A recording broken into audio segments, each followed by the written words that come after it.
રાજકોટમાં સીએ પ્રણવ શાહની ઓફિસમાં આઈટીએ સર્ચ ઓપરેશન હાથ ધર્યું છે। શહેરના ઢેબર રોડ પર આવેલી પ્રણવ શાહની ઓફિસ, જ્યાં આઈટી દ્વારા સર્ચ ઓપરેશન હાથ ધરવામાં આવ્યું છે। આપને જણાવી દઈએ, બોગસ રાજકીય પાર્ટીઓને ડોનેશન આપી ટેક્સ ચોરી મુદ્દે તપાસ કરવામાં આવી રહી છે। રાજકોટની એક પેઢીએ 200 કરોડનું આપ્યું હતું ડોનેશન।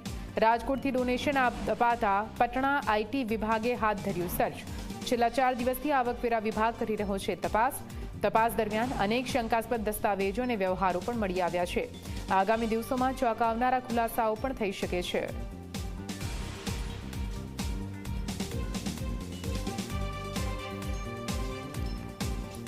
તો આપને જણાવી દઈએ, સીએ પ્રણવ શાહની ઓફિસમાં આઈટીએ દરોડા પાડ્યા છે। અલગ અલગ ટીમો આઈટી વિભાગની ત્યાં પહોંચી છે અને સર્ચ ઓપરેશન હાથ ધરવામાં આવી રહ્યું છે।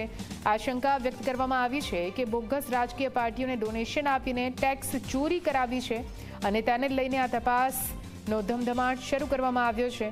રાજકોટના સીએ પ્રણવ શાહના ત્યાં આગામી દિવસોમાં ચોંકાવનારા ખુલાસા સર્ચ ઓપરેશન થાય તેવી પૂરેપૂરી શક્યતા છે।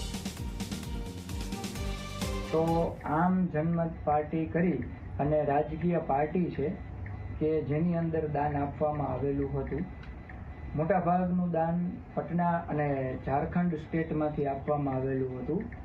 ત્યારબાદ એ પાર્ટી ઉપર દરોડો પાડવામાં આવ્યો અને ત્યારબાદ ખ્યાલ આવ્યો કે આ પાર્ટી આખી બોગસ છે। જ્યારે અમે ઓડિટ એમનું કર્યું ત્યારે અમને ખ્યાલ નહોતો કે આ પાર્ટી જેન્યુન છે કે બોગસ છે।